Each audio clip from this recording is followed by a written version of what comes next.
রমজানে নিত্যপণ্যের বাজার পরিস্থিতি সম্পর্কে জানাতে ভোলা থেকে যুক্ত হচ্ছেন সহকর্মী ছোটন সাহা। ছোটন, বাড়তি দামের বিষয়ে কি বলছেন ক্রেতা বিক্রেতারা, আর আজকের পরিস্থিতি কেমন দেখছেন? গতকাল তো বাজারের দাম বেশ চড়া ছিল, আজকের পরিস্থিতি আপনি জানাবেন।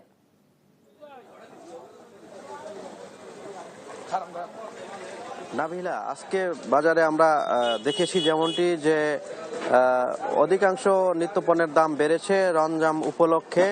গতকালকে থেকে এই দাম কিন্তু ঊর্ধ্বগতির দিকে ছিল। বিশেষ করে পেঁয়াজের দাম বেড়েছে। পেঁয়াজ 40 টাকার পেঁয়াজ 60 টাকা কেজিতে বিক্রি হচ্ছে। সবচেয়ে বেশি এগিয়ে রয়েছে রসুনের দাম। রসুন কিন্তু আজকের বাজারে আমরা দেখছি 200 থেকে 220 টাকা দরে বিক্রি হচ্ছে। একই সাথে শসার দাম বেড়েছে। শসা কিন্তু 60 টাকা দরে বিক্রি হচ্ছে এবং বেগুনের দামও কিন্তু অনেকটাই বৃদ্ধির দিকে। বেগুন কিন্তু আজকের বাজারে কিন্তু কেজিতে 60 থেকে 65 টাকা বিক্রি হচ্ছে। একই সাথে যদি সয়াবিন তেলের দাম বলি, সয়াবিন তেলের কিন্তু কৃত্রিম সংকট দেখানো হয়েছে। বিশেষ করে খোলা যে সয়াবিন তেল রয়েছে সেটি কিন্তু আমরা দেখছি সেটি কিন্তু 195 টাকা কেজি দরের সয়াবিন তেল কিন্তু আজকে 200 থেকে 210 টাকা দরে কিন্তু বিক্রি হচ্ছে।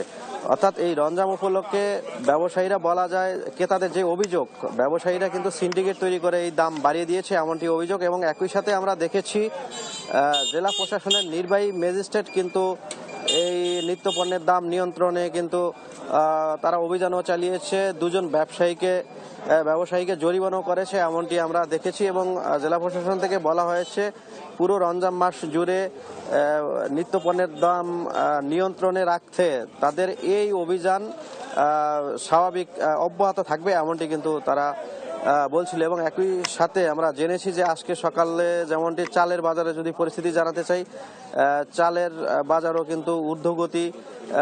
বস্তাপ্রতি কিন্তু গড়ে প্রকার ভেদে 10 থেকে 50 টাকা পর্যন্ত বৃদ্ধি পেয়েছে এমনটি কিন্তু আমরা জেনেছি। তো ব্যবসায়ীরা আসলে এই দরদামের বিষয়ে একটু একজন ব্যবসায়ীর সাথে কথা বলবো, জানতে চাইবো চালের দাম হঠাৎ করে কেন বৃদ্ধি পেয়েছে। চালের দাম হঠাৎ করে বৃদ্ধি পাওয়ার কারণ একটাই, সেটা হলো রমজান উপলক্ষে গাড়ি ঘোড়া সংকট, এমনকি ওই যে ট্রলার যেই স্টিমার দিয়ে মাল আসে ওগুলা আমাদের সংকট দেখা দিচ্ছে, এই কারণে মালের দাম বেশি।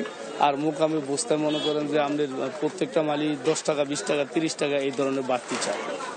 ধন্যবাদ। যেমনটি শুনছিলেন, একই সাথে যদি ক্রেতাদের কথা জানাতে চাই, ক্রেতারা যারা বাজারে এসেছেন নিত্যপণ্য কিনতে, তারা কিন্তু আজকে সকালে এসেও কিন্তু অনেকটা হতাশ প্রকাশ করেছেন আমাদের কাছে। তারা বলছিলেন যে গতকালকে কাঁচা বাজারে যে দাম ছিল, বিশেষ করে কাঁচা মরিচের দাম যেটি ছিল সেটি আজকেও কিন্তু অনেকটা বৃদ্ধি পেয়েছে। অর্থাৎ কাঁচামরিচ কেজিতে 80 টাকা বিক্রি হতো, সেটি কিন্তু আজকের বাজারে 180 টাকা কেজি দরে বিক্রি হচ্ছে। অর্থাৎ বলা যায় যে বেশিরভাগ নিত্যপণ্যের দাম বেড়েছে, তবে শুধুমাত্র আলুর দাম স্বাভাবিক রয়েছে। অর্থাৎ আলু কিন্তু কেজিতে 20 টাকা দরে বিক্রি হচ্ছে। একই অবস্থা কিন্তু মাছ মাংসের বাজারেও।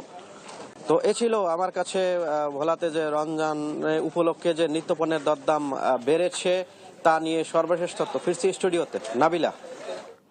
ধন্যবাদ ছোটন আপনাকে। দর্শক, যেমনটি শুনছিলেন, বেশিরভাগ নিত্যপণ্যের দামই অধিকাংশ ঊর্ধ্বগতির দিকে আছে।